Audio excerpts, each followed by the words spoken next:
할렐루야. 자, 오늘 다니엘서 7장의 오늘 말씀 꿈과 현실 한번 따라합시다. 꿈과 현실. 꿈이라는 것이 참 낮에 골똘히 생각하는 것이 저녁에 내 속에 비춰져서 꿈을 꾸는 경우도 있고, 또 전혀 생각지도 않았는데 정말 꿈을 꿔서 그것이 오래오래 기억에 남을 수도 있고, 그래서 현대에서는 꿈을 내가 쉬지 못하여 일어나는 현상으로 심리학자들은 보고 있지만, 그러나 이 꿈이 전혀 무시할 수도 없다, 요약하면. 그러나 또 어떤 사람들은 맨 꿈 이야기만 하고 성경은 제쳐놓고 하는 것은 바람직한 신앙이 못 되는 것입니다.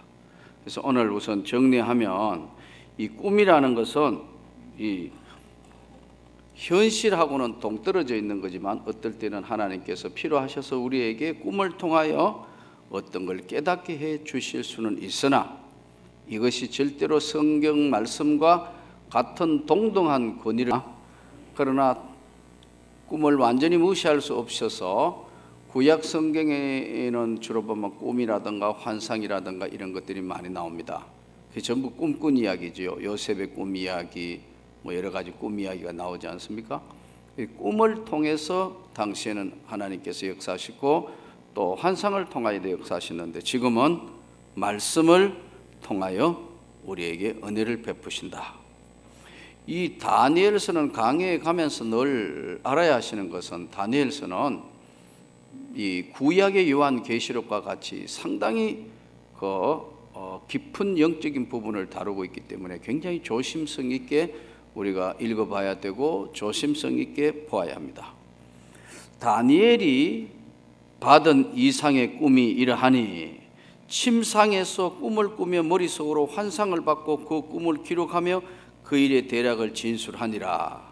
다니엘이 진술하여 이르되, 내가 밤에 환상을 보았는데 하늘에 네 바람이 큰 바다로 몰려불더니 큰 짐승 넷이 바다에서 나왔는데 모양이 각각 다르더라. 자, 첫 번째는 사자와 같은데 독수리의 날개가 있더니 내가 보는 중에 그 날개가 뽑혔고 땅에서 들려서 사람처럼 두 발로 서게 함을 받았으며 또 사람의 마음을 받았더라 하니, 첫 번째 사자의 몸인데 독수리 날개 같다. 이것은 지나가는 나라 중에 바벨론을 지금 상징하고 있는 거예요. 바벨론. 날개가 뽑혔을 때 두 발로 이렇게 서는 것처럼 있다. 바벨론을 지금 말씀하는 것이고요. 다음에 또 다른 짐승, 그 둘째는 공과 같은데 그것이 몸 한쪽을 들었고 그 입에 이사이에는 새 갈빗대가 물렸는데 그것에게 말하는 자들이 있어 이르기를, 일어나서 많은 고기를 먹으라 했더라. 두 번째 곰은 바사 왕국을 상징하는 겁니다. 바사를 비유하고 있는 말씀이에요. 그 후에 6절에 또 내가 본 적 다른 짐승과 표범과 같은 것이 있는데 그 등에는 새의 날개 넷이 있고 그 짐승에게 또 머리 넷이 있으며 권세를 받았더라. 날개 넷에 머리가 넷이다. 이건 헬라 제국을 지금 빗대어 하고 있는 겁니다. 헬라 제국에 우리가 잘 아는 역사의 유명한 알렉산더가 헬라 제국에서 전 동방으로 가며 전 세계에 엄청난 정복을 했습니다. 그래서 나중에는 빨리 죽죠. 예?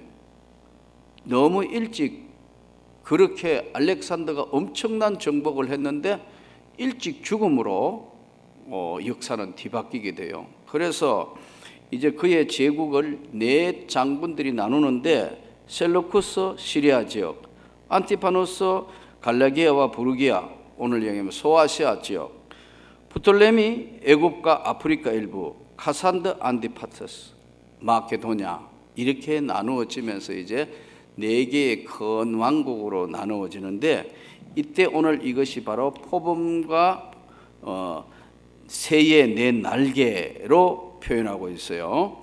자, 그 다음에 7절 또 내가 밤 한상 가운데 그 다음에 본 넷째 짐승은 무섭고 놀라우며 매우 강하며 새로 된 큰 이가 있어서 먹고 부서뜨리고 그 나머지를 발로 밟았으며 이 짐승은 전에 모든 짐승과 다르고 또 10뿔이 있더라. 내가 그 뿔을 유심히 보는 중에 다른 작은 뿔이 그 사이에 나타나더니 첫 번째 뿔 중에 셋이 그 앞에서 뿌리까지 뽑혔으며 이 작은 뿔에는 사람의 눈 같은 눈들이 있고 또 입에 큰 말을 하였더라. 여기서 자, 네 번째 무섭고 놀라운 짐승, 파괴력을 가졌고 호전직이라는 거죠. 10뿔, 철로 된 이것은 로마를 상징하는 얘기입니다.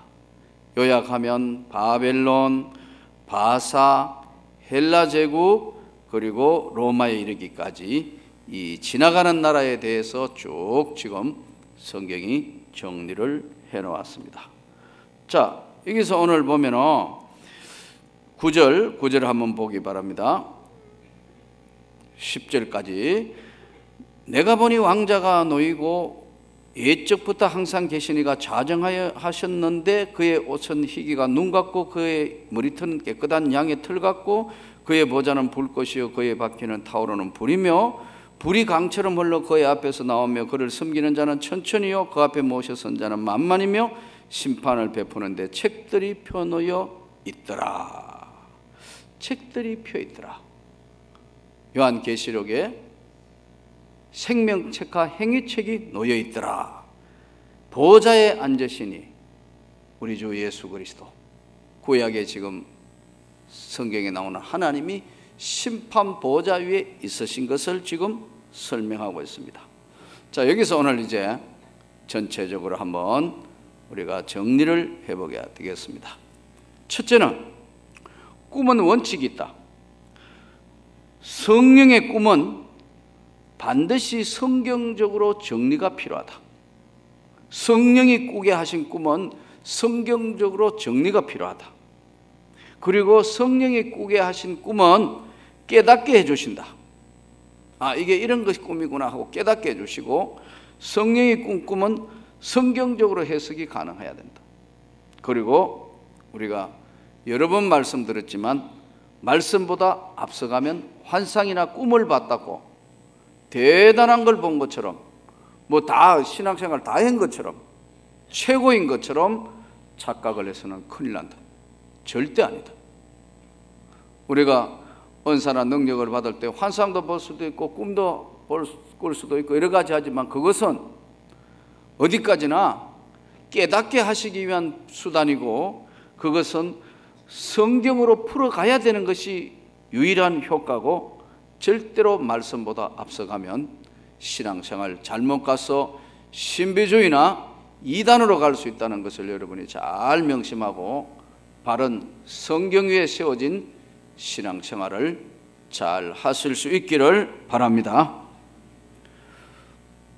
오늘 바벨론, 바사, 헬라 제국, 그리고 로마, 수천 년이 지나오는 이 과정 속에서 우리가 쭉 보고, 또 로마의 313년에 콘스탄틴 대제가 기독교를 공인을 하게 되면서 이제 제국의 종교로 변해지면서 쭉 이 수천 년이 흘러서 오늘 2013년까지 오면서 수많은 시간 동안 중세에 있었던 일들, 여러 가지 많은 사건들, 전체적으로 우리가 볼 때 지나가는 인간의 나라, 지나가는 나라에는 첫째 한계가 있다. 우리가 사는 세상에는 우리는 아무리 많이 살아도요 한계밖에 없는 삶이에요. 그래서 우리의 인간의 삶은 정확한 게 두 가지인데요, 하나는 죽음이 정확합니다. 죽음은 피해갈 수 있는 사람이 아무도 없어요. 오히려 삶이 불안정하는 겁니다. 가만히 생각해 보세요. 삶이 불완전한 거다. 왜? 내일 일을 알 수가 없으니까 갑자기 잘 자고 난 뒤에 심장마비 걸릴 수도 있고 5분 뒤에 사고 날 수도 있고 지진이 일어날 수도 있고 비행기가 떨어질 수도 있고 교통사고가 날 수도 있고 갑자기 건강을 잃어서 문제가 생길 수 있기 때문에 이 지나가는 세상에는 한계가 있는데 그 첫 번째 명확한 게 죽음입니다. 죽음은 누구나 피해갈 수 없다. 그래서 오늘 부활의 예수가 중요한 것이 바로 저주의 죽음으로부터 죄와 사망으로부터의 해방을 한 예수 그리스도의 부활이 저와 여러분의 부활이라는 거예요. 여기서 오늘 지나가는 날에는 한계가 있다. 죽음은 확실한 것 두 가지가 죽음이 확실하다. 살아있는 것은 어쩌면 불완전한 것이다. 또 한 가지 확실한 것은 뭐냐? 인간의 육신과 인간의 능력은 한계가 있다.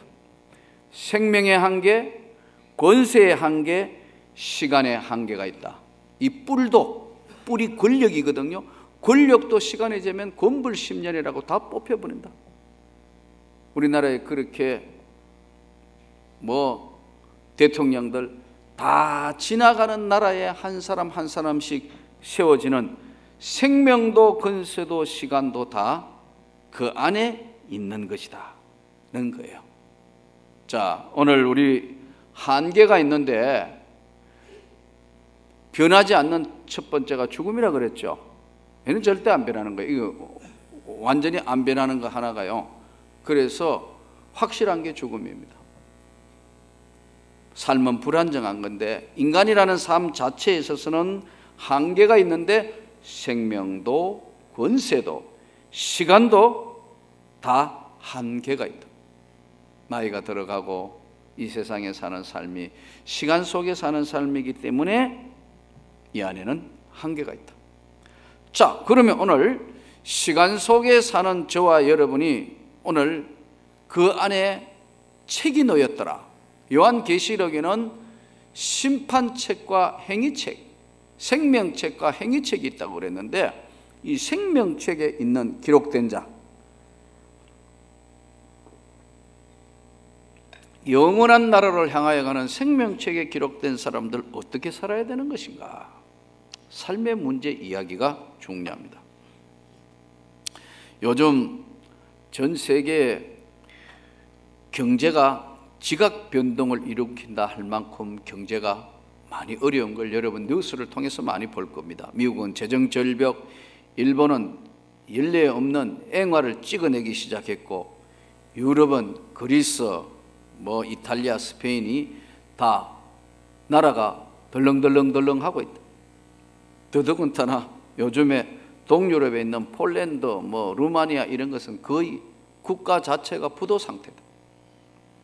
이런 상태에 1930년 대공황 이후에 가장 큰 불안전한 경제 상태가 됐다고 이야기합니다. 그럼 어떻게 해야 되느냐? 이러한 여러 가지 어려운 시대에 지나가는 나라에 사는 우리는 다음 몇 가지로 정리해서 신앙생활을 해야 합니다. 첫째, 열심히 주어진 직장과 삶에 최선을 다해야 된다. 아멘이죠?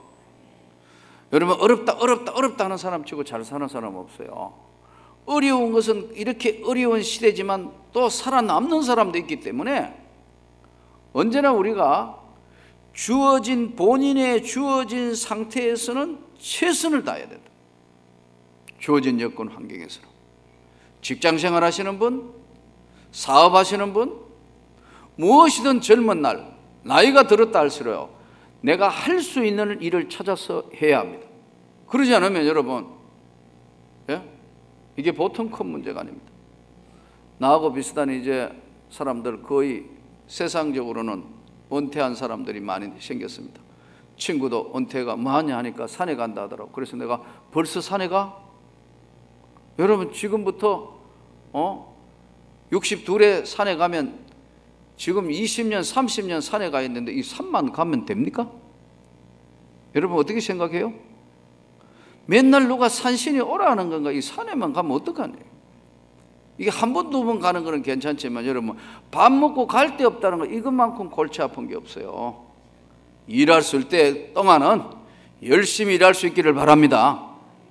아무것도 안 하고 다른 사람 생에 도와줘가면서 그냥 살 수 있으면 그게 1등 같아요. 예? 아무것도 안 하고 특별한 노동을 안 해도 내가 살 수 있는 여건이 돼서 다른 사람 도와주고 뭐 이렇게 하고 여행이나 하면 이렇게 살 수 있으면 이게 1등이겠죠. 그러나 그런 여건에 있는 사람 몇 사람 없어요. 그러니까 움직이고 살아있을 동안 작은 일이라도 열심히 주어진 여건에 최선을 다합시다. 우리는 어떤 경제적인 돈을 번다는 그런 개념도 중요하지만, 그러나 여러분, 그것보다 활동할 수 있는 자체가 이게 하나님의 은혜입니다.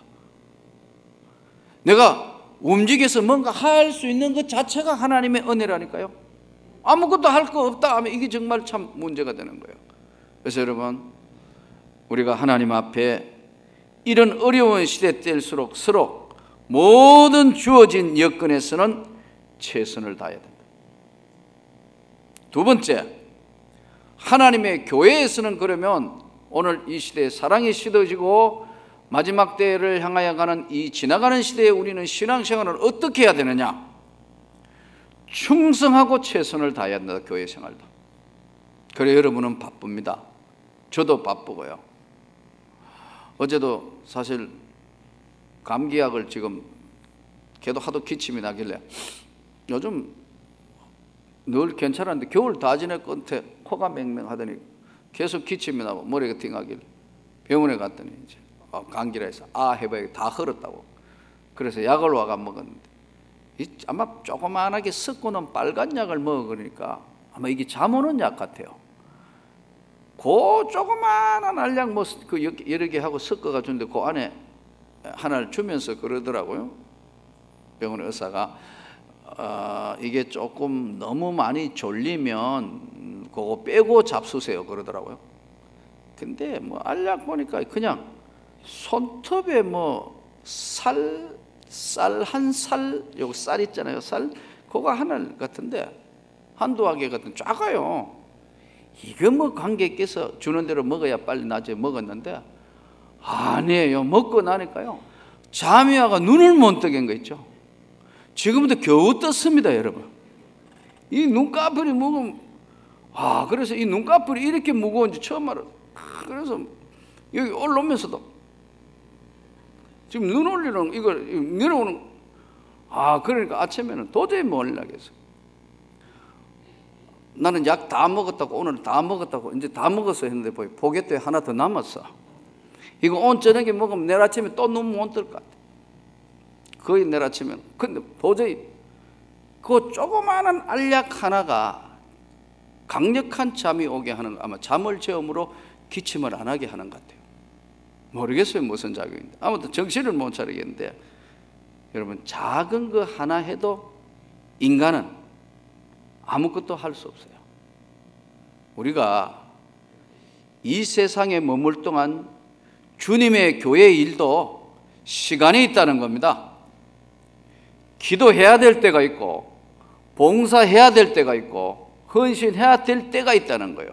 그러니까 딱 시간을 딱 해보면 한번 보세요. 예? 이제 결혼해서 이제 예수 믿고 결혼해가지고 아이 가지면 애 키운다고 몇 년 못해요. 그렇죠? 이제 좀 봉사해가지고 하고 하면은 그 다음에 계속 애기 때문에 신경 쓰여요. 그 다음에 봉사할 수 있는 기간이 얼마쯤 되느냐 하면요, 최고 많이 봉사해도요 한 30년 다 못해요. 그 다음에는요 또 누가 나오죠?